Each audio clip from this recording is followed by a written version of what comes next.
I agree with you that science doesn't give you absolute knowledge. Right? There's no unbreakable truth that can never be revised. But I think that's just true of all knowledge. It's a great tool, necessary, helps us progress in the world. Yeah. I mean, you can't deny the progress because of this. Right. And actually, we're encouraged to look at, even the Quran encourages us to sort of look into the universe and find out these things.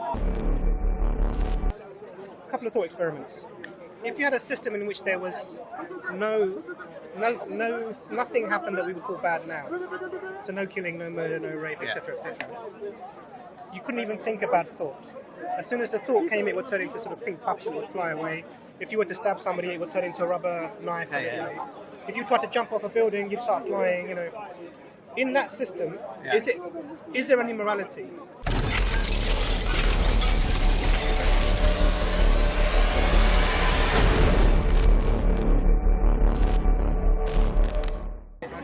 And they've got these hilarious songs, but a lot of them about medicine.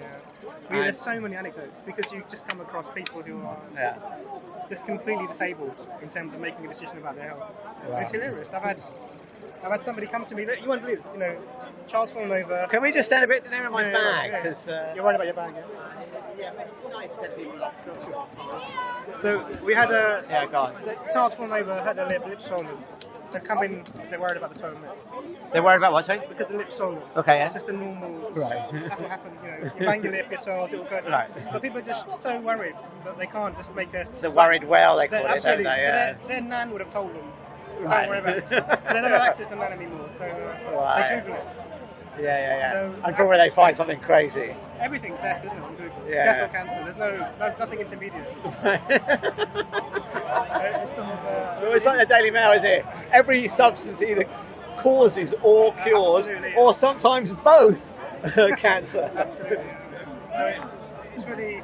I think I spend probably about maybe 30 to 40% of my time pastoral work. Right. Just calming people down. Yeah. And then the other time it's either, just saying, okay, this will go away in a bit, don't worry about it. Right. Or treating people. Right.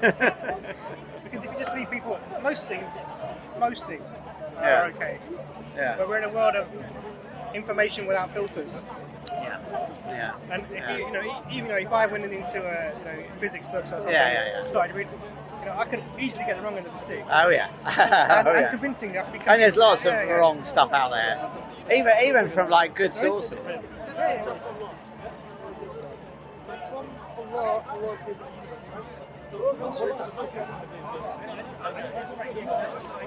Are you still skydiving? I haven't been jumping for a while, but hopefully I'm going to do something beginning of next year. What, just an interest or? So when I was in my 20s and 30s, it was my whole life. Like I did like nothing else. Every weekend, jump.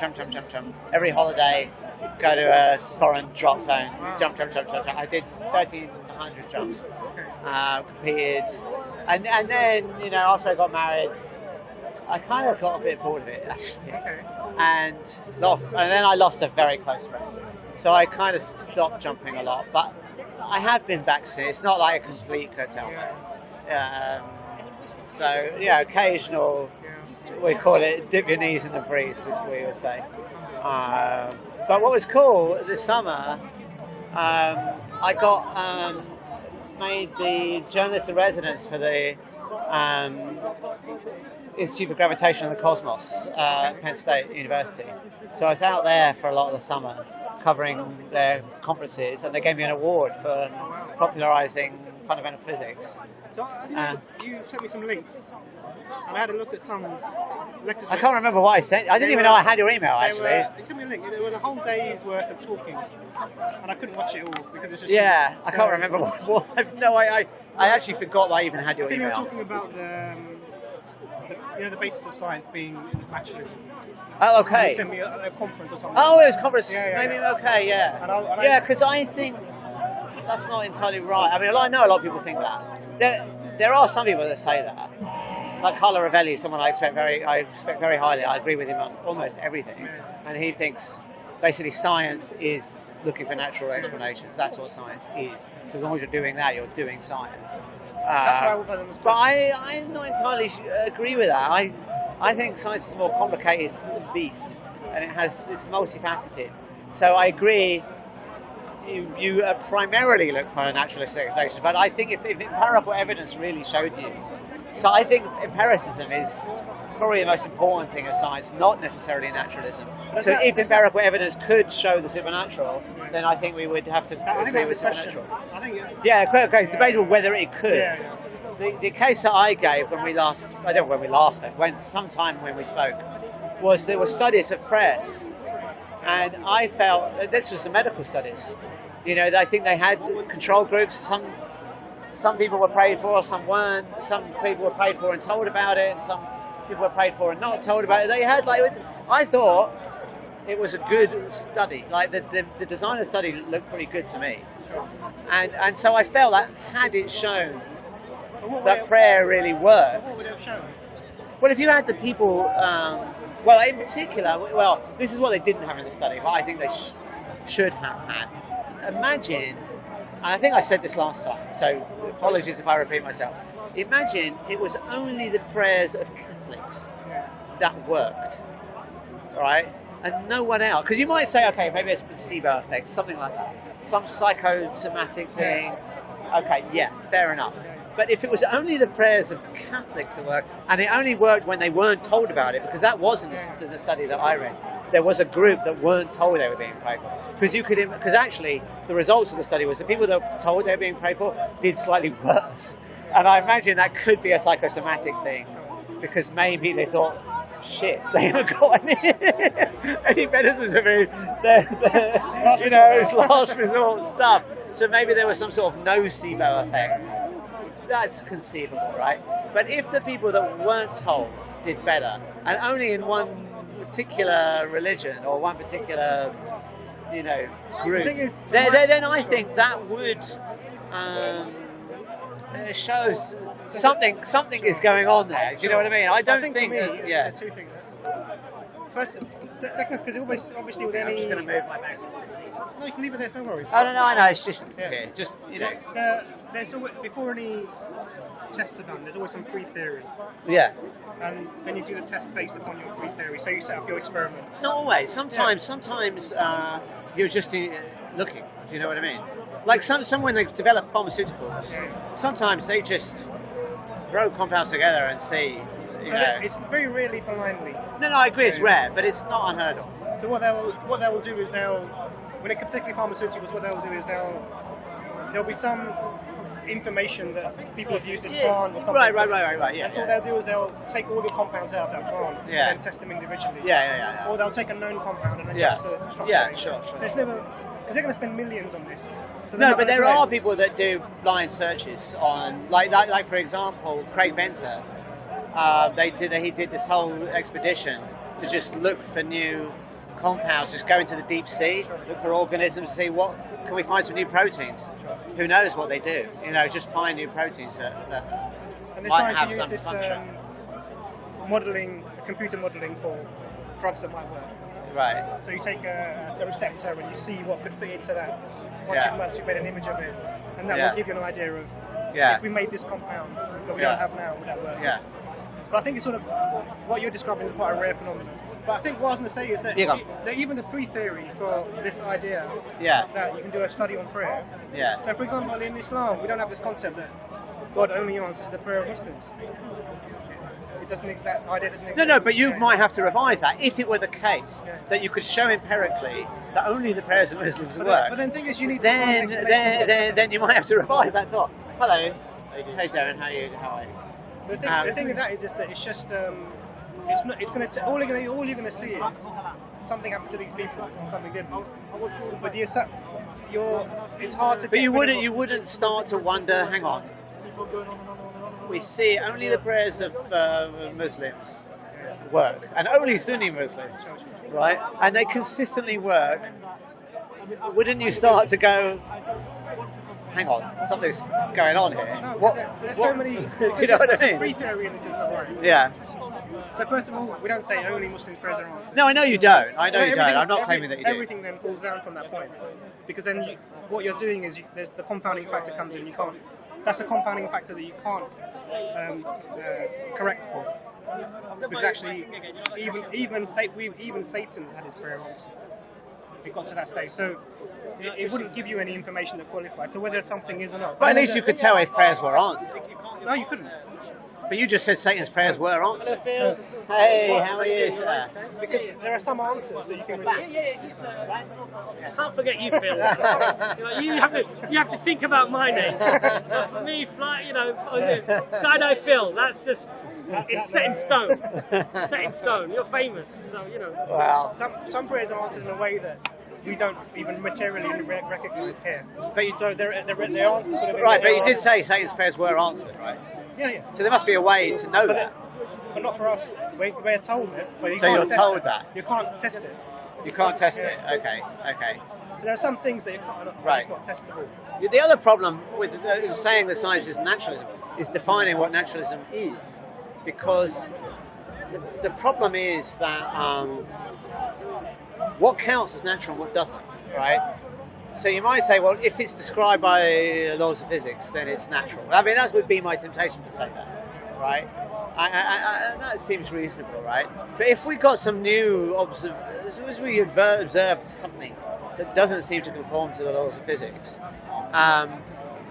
we could say, okay, that's proof of the supernatural. Or we could say, maybe our laws of physics need revising, right? And it wouldn't be clear which is the answer, right? And therefore, the boundary between what is natural and what isn't natural, to me, is not clear, right? And also, let's take Platonic forms. Now, you might say, are Platonic forms naturalism? I mean, a lot of people say Platonic forms are not naturalism, but they're not supernatural in the sense of, like a divine being or something like that either. So again, I think the problem is the borderline between naturalism and what isn't naturalism can be hard to delineate. It's a multiverse natural. Because some people say, all right, everything that obeys the laws of physics. But what if there's another universe that obeys different laws of physics? Well, you wouldn't necessarily say supernatural. Maybe there's still no God, there's no ghosts or psychics or stuff like that. But again, it's not quite the laws of physics.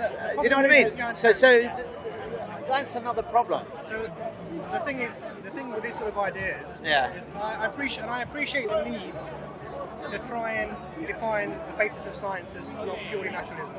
So I think that leads you to difficulties. In my view, it's a good Yeah. But the problem is that the way the sciences work is that you look for a natural explanation in every single case. I agree, you do. But so you would rather I agree. rather revise the rules of physics than postulate this is a supernatural thing that we can't assess really. Well, here's the thing. So, if we were faced with that, right, then what we would try and do is, we might try and rewrite, but then they have to be tested, right? Yeah. So if they continually fail, then that option would look less and less believable. So I think one other way to do science. I mean, I don't think science is just one thing. No. It's sort of multidimensional. So. I think there are many criteria for is it science.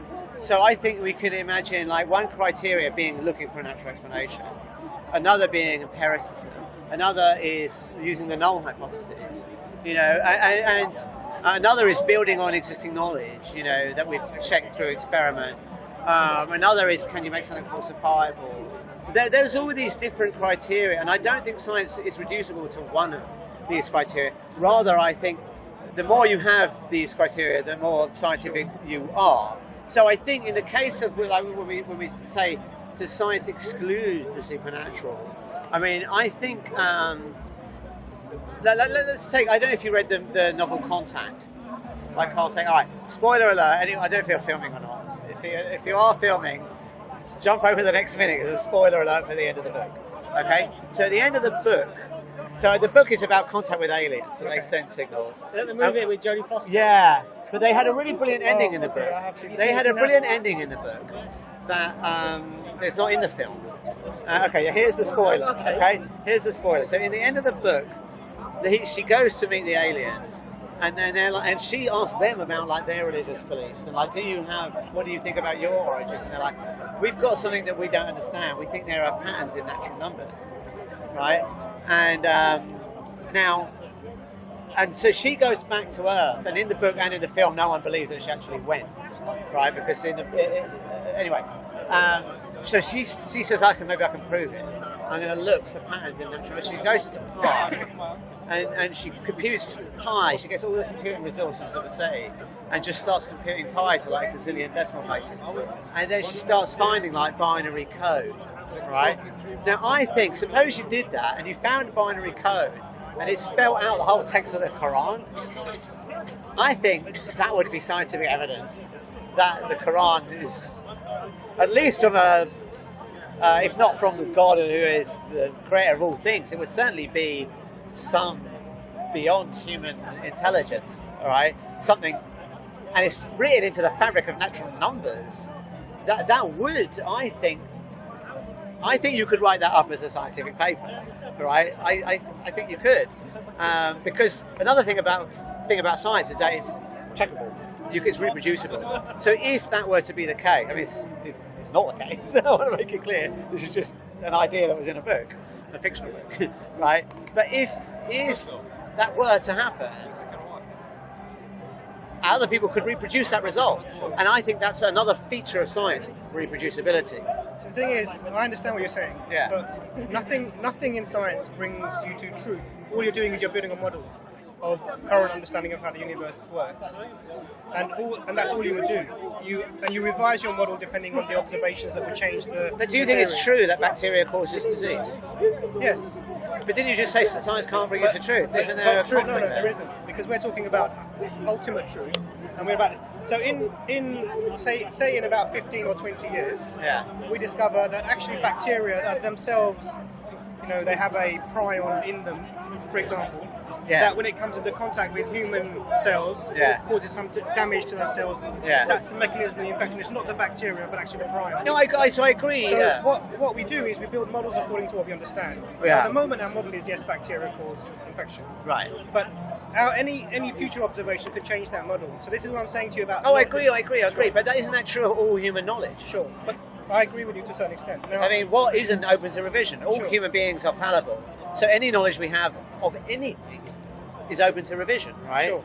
I mean, there are even mathematical proofs that a decade later or so turned out to be flawed, and we can't get better than a mathematical proof. So the idea then that you use something that is changeable as a criterion to judge other things by is a flawed one. But we have no choice, sure. We do. What's the choice? So science is one way of. So science just means knowledge, right? Well, that's the ancient Greek definition of it, but I think it means more than that now. And then we have the natural sciences, which we call science now. But actually there's other ways of arriving at knowledge. Yeah? Go on. You can use irration, you can use logic. You can I agree. Completely, without anything. But even then we have to have certain fundamental assumptions. Right, which could always be wrong, right? Sure. Any logical deduction you make from an axiom, you could always challenge the axiom, right? But you need the axioms to do anything. Right, yeah, exactly. You have to have a starting point. Like, for example, the universe is real. Yeah, of course. You have to start with an axiom, Causality is an axiom. Yeah, and any deductive system of knowledge starts with axioms, and you could always challenge those axioms. So I would say that I agree with you that science doesn't give you absolute knowledge. Right? There's no unbreakable truth that can never be revised. But I think that's just true of all knowledge. It's a great tool, necessary. Helps us progress in the world. I mean, you can't deny the progress because of this. Right. And actually, we're encouraged to look at. Even the Quran encourages us to sort of look into the universe and find out these things because they confirm for us the ultimate thing, which is all knowledge comes from the Creator. So we're. But what if they didn't? But this is the point. I mean, then we come down to the question of postulating an atheistic universe and postulating a theistic universe, and what the difference. No, that's not the only two options. Of course, there's pantheism. There's polytheism, there's deism. I mean, it's not only atheism or theism. So there's no God in any way understandable, and then there's other systems which have some sort of divine being. So that's the general cutoff. Within those, there are fair enough. Okay, fair enough. Yeah. So I mean, one of the arguments that people bring is that what's it, Carl Sagan, who said you just believe in one. You believe in one less God than I do. In the sense that you disbelieve all the other religions. But this is the problem with this concept is that actually you can have many theories about an observation. That doesn't make the observation untrue. So the fact that there's so many different it doesn't make the observation true, do you think? Untrue. Oh, okay. So, yeah, okay, fair enough, yeah. So just because there are lots of different ideas about what the creator is, Yeah. pantheism, Yeah. you know, all the ones you mentioned, doesn't take away the concept that there's a creator. So all No, I those- agree, all I agree, those would I be agree. one, and the other would be the other. So when agree with that, yeah. when I'm coming to talk about a theistic universe, Yeah. there's many aspects of that I think are coherent, that make sense, that wouldn't make sense when I'm talking about an atheistic universe. Okay. And we've spoken about these before many Yeah. times, so you know it's going over old material. But It's okay. One of the things I know. But I want to pick up. I know we will only have so much time. I want to carry on our conversation about the seven heavens at some point. So just keep that in mind before you say I'm out of time. We've got to go. Okay. But anyway, go on. We'll come back Carry to on with that. it. We'll come back to that. So Yeah. one of the things that for me, which I find most compelling, is actually assigning value to things. Right. So, you know, I was having a conversation with somebody I think a couple of weeks ago about this, and I was saying that. You know, when I see my child, or I see something, I know intrinsically that my child has value. Right. And that's an actual thing. I don't believe it as in a something that I've just given it myself. Because for me, that value comes from the transcendent creator who ascribes value to things. In an atheistic universe, you can make purpose for yourself. Right. You know, my purpose You is- ascribe yeah, values, you but ascribe- they're within you. But they're almost like a self-delusion in the sense that They're- it's arbitrary. So every single person. Oh, when you say arbitrary, I mean, it's obviously not arbitrary that you give value to your child, is it? I mean, No. evolution should It's arbitrary. drive you I'll tell you what I to mean value by- your child, right? I'll I tell you mean, what arbitrary that should would be pretty mean. obvious. I'll tell you what arbitrary I mean by arbitrary. Okay, tell me what you mean. I don't mean arbitrary as in what you do is arbitrary just because you're doing it. I mean Right. arbitrary as in in actual essence. In an atheistic universe, nothing has any value at all. Nothing has any value At all. Because it's just a movement of atoms and and molecules. but value can be ascribed by a conscious being, Sure. right? So you can ascribe value. So then but it has that's- value. But that's no.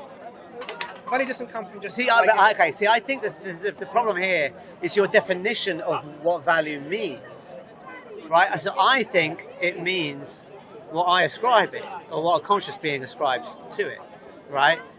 You think what value means is coming from the creator, right? So of course we're not going to agree on this point because we're defining values in different Absolutely. ways. So for me, what I'm saying Right. is that you have when you ascribe value in almost Yeah. like an arbitrary sense Yeah. to something, because But how, anyone else could ascribe something Yeah. else, some other value to that thing. careful. Whereas for we, the creator has given value to human beings, life. We're taught these things, and they were taught this comes from a transcendent source. We can talk about the transcendence of the source, but that gives you actuality. So, But let's suppose God values X, whatever it is, right? Why should I care? why should you care? Yeah, I mean, so what? So, the problem here is that then, if there is a creator, Yeah. and God does for us allows us to ascribe value on a humanity level Yeah. to things not in an arbitrary way, there are other things that come. But what is it about God ascribing it that makes it non-arbitrary? That's what I don't understand. I'll give you an example. Let me make another example. So, there was a point in German history where they decided that a certain group of people were not valuable as human beings. Right, of course. And they decided to wipe them out. Right, yeah. Okay. Yeah. So this is arbitrary value, taking away value, arbitrarily.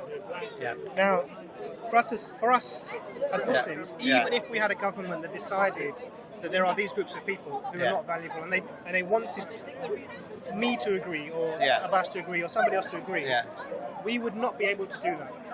Because why? We set our criteria, our standards from a source that's outside. Right, but of society. if the source said it was okay, then you would have to agree that it was okay. But we don't accept that would be the case. But suppose hypothetically it was the case, then logically you would have to conclude that would be okay to do that. The thing is, I understand what you're saying, but Right. there is So- no case either. But that's the problem. You don't think that would happen. No. Where are you getting that from? So I have. See, I think you're getting it from your own moral I understand. intuitions, which is where I'm getting it from. Not at all. Therefore, we're not on a different page. So I have a source that I turn to, which is the Quran, Right. and we can verify as best I can. We can verify this is not something that the Right. Prophet Muhammad could have Yeah. produced himself. Okay, and there are certain characteristics within that text there we can look at, which I believe points to something beyond human capability. Okay. Now we can discuss what those might be. Right. So for me, that establishes that this command that we have comes from a being that we would call the Creator. Yeah.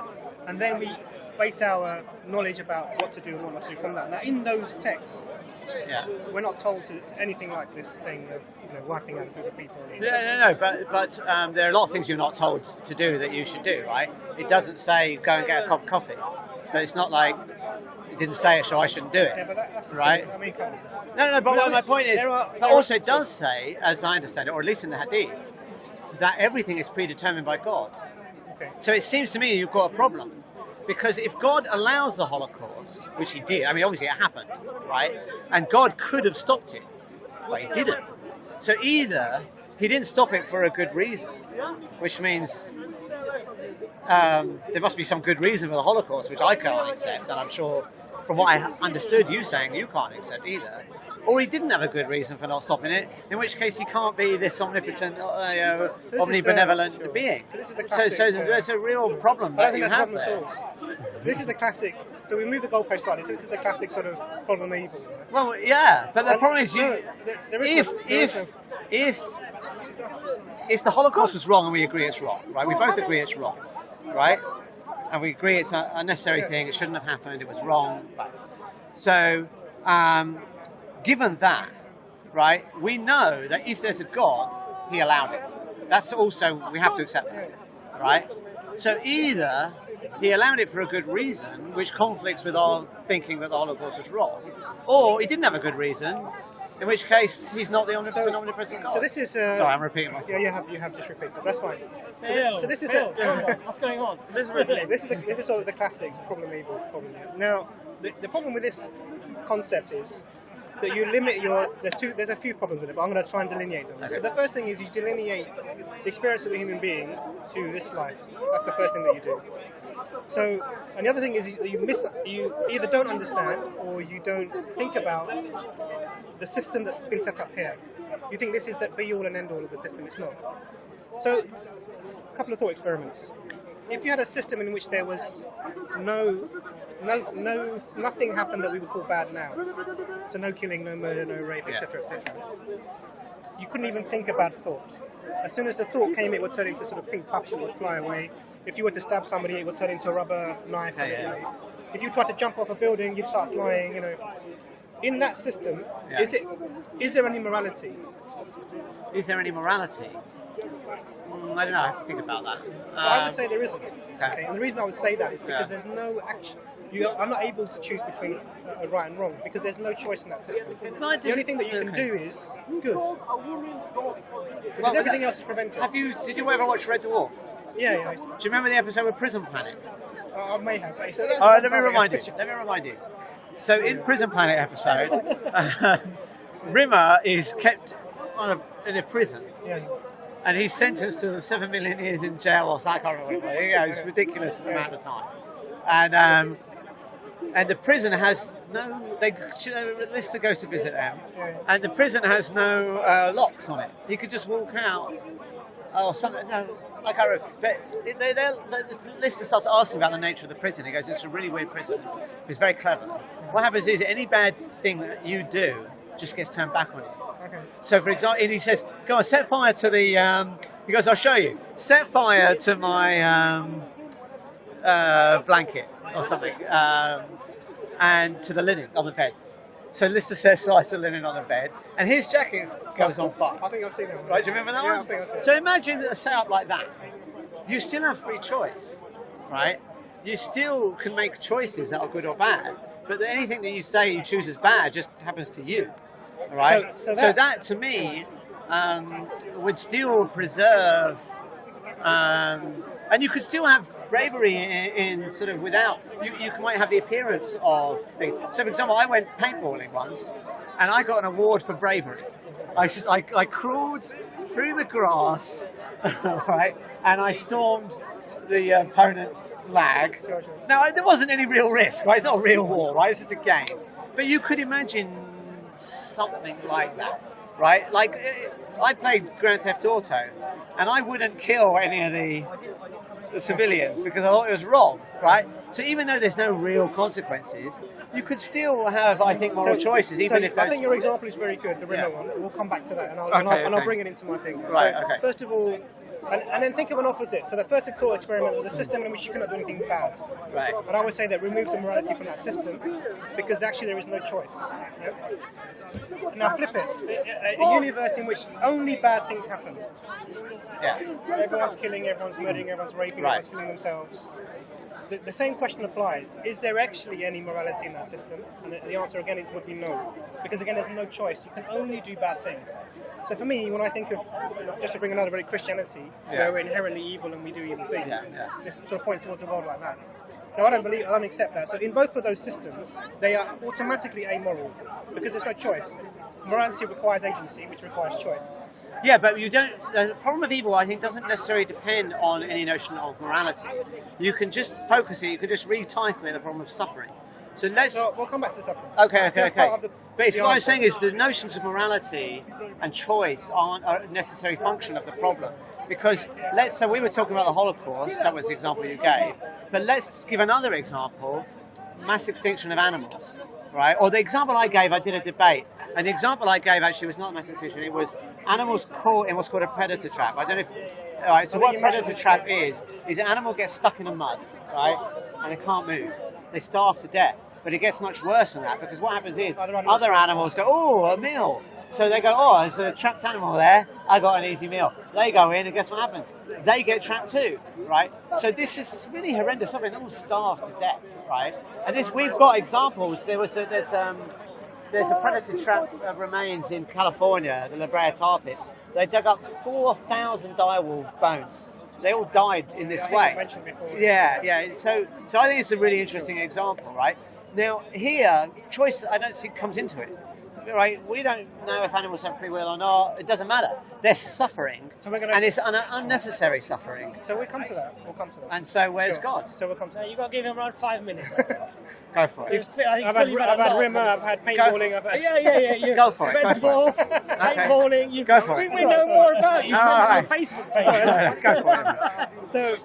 So the first thing is in a universe that's set up without any choices, there's no morality. So morality is a requirement for judgment. You have the ability to make choices. If you cannot make a choice, you can't be judged. That's basically that simple. The other thing I mentioned right at the beginning was about the timeline of the perception. Okay, so we don't believe as Muslims that your perception is limited to just this life. So we've existed before, pre-birth, and will exist again after. And actually, this life is very short compared to the life after. In fact, we're told that will go on without end. So, I mean, I'm sure you've had something nasty happen to you in the past, fallen over, maybe injured yourself. So, with time, your perception of that is changed, and it's not as painful as it was maybe that time. However, whatever that emotional hurt might have been, physical hurt might have been. So imagine now you put that forward million years, however many years, that becomes almost something you wouldn't remember, immemorable. Okay, and this is really what we're talking about. So, to have a system in which you can be judged, and this is the system that God has set up, really, a system in which you can be judged. You need to allow free will, and the consequence of that free will is amongst human beings is their suffering. Okay, now the question you raised is a really good one. What about animals? Animal suffering. So, I'm not sure if I can say that animals suffer as we suffer, because I don't believe that we are the same as animals. I can't. My voice is like this. So, my view would be, because we're told that one of the hadith of the Prophet, peace be upon him, is that the goat without the horns will get the opportunity to butt the goat with the horns who butted him in. Do you understand? So everything is reconciled into. So that's like the compensation. Compensation. Okay. So even the animals will have some sort of justification for what's happened to them. But mainly, this episode of us human beings, we were sent as a vice regent, almost like a caretaker for the earth. That's our main role. Even though human beings are destroying the earth. Well, they are, we're not doing the regular job. Our role was actually, and we're going to be accountable for that. I don't believe that we're not accounted for what we're doing for the earth. Okay. So, So 3 points, it So the seems. perception. There's a long time. There's Second animals thing are different to us. Yeah. And there's And to, what was the to third? allow a system in which And there's free will. choice, we And need free to will. have free will. All right, so let me try and go through each one of those 3 points. Let's start with animals are different to us. We're not sure if they suffer. I think the evidence that they suffer is overwhelming. So let me try and explain what that evidence is. So I'll give you a couple of things, right? First off, we know that if we trigger certain subcortical regions of the brain, we get the same emotions in humans and animals. So, for example, there are experiments done by Jaak Panksepp, or at least described in Jaak Panksepp's book, Affective Neuroscience, where you stimulate these regions and you get a fear response in a human, and they say, "Oh, I've just suddenly felt afraid. I don't know why." Right? You can do exactly the same in an animal, and they show a fear response. Right? You can do these with different circuits in the brain. I'm not saying all emotions are localized, but some are. Right?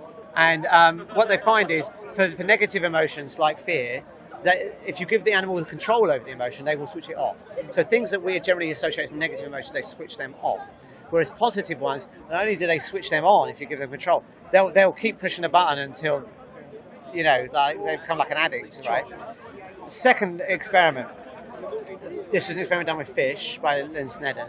What they did was they gave fish a noxious stimuli like a bee sting, put it on their lips. And first thing they noticed was when they did this, the fish started to rub its lip, right? Pretty similar to what we do, but that's not good enough, right? We want controls, we want to see subjective experience. What they did was very clever, was they observed fish preferences in their tank, right?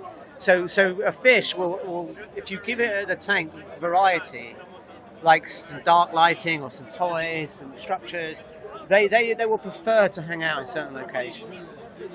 When they gave the fish so they observed, okay, so here's a preferred location, here's a dispreferred location. They don't like that, maybe it's dark or something like that. They don't like to hang out here, right? If, however, you give them a noxious stimuli and you put an analgesic in that area, they switch their preferences, right? And they then go to the one they don't prefer. Another piece of evidence is they have endogenous opioids in them. So you know, you're a doctor, so you know about endogenous opioids.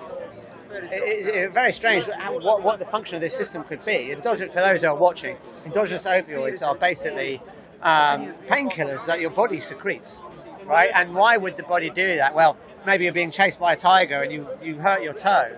The endogenous opioids will actually temporarily suppress the pain so that you can escape, right, the predator. So you've got these endogenous opioid systems, so you've got these behaviors where they change preferences. So I think the evidence that they experience pain in a similar way, I'm not going to say same, because you know that human beings don't all feel the pain in the same way. Some people have very high tolerance to pain, some very low tolerance to pain. Another very powerful piece of evidence that is common in humans and animals is if you take out the higher cortical structures, we have a patient called patient R who had a lot of his higher cortical structures destroyed by herpes encephalitis. He is hypopathic to pain. So he has a very low tolerance to pain. In fact, they've tried to study pain in MRI, and you know that you have to keep still for an MRI, and he couldn't keep still. The way they test pain, it's not like they torture him or anything.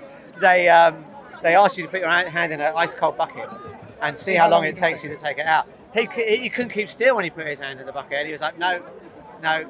So the fact that this patient with his cortical structures taken out, all of these things I think speaks very strongly that humans and animals are similar in the pain system. So they've evolved because they're very. Can we speak about that before you move on? I know you've got another 2 points to make. Yeah, okay, go for it. You respond. That's fine. So, if you look at all of these. Where is this going with regards to pain? What's the point? It's a long conversation. Sorry. So watching the video and then you'll see. The animals and humans have very different nervous systems anyway. Well, watch the video and you'll see. They're very different nervous systems. Okay. So let us. if you look at all of these studies, yeah.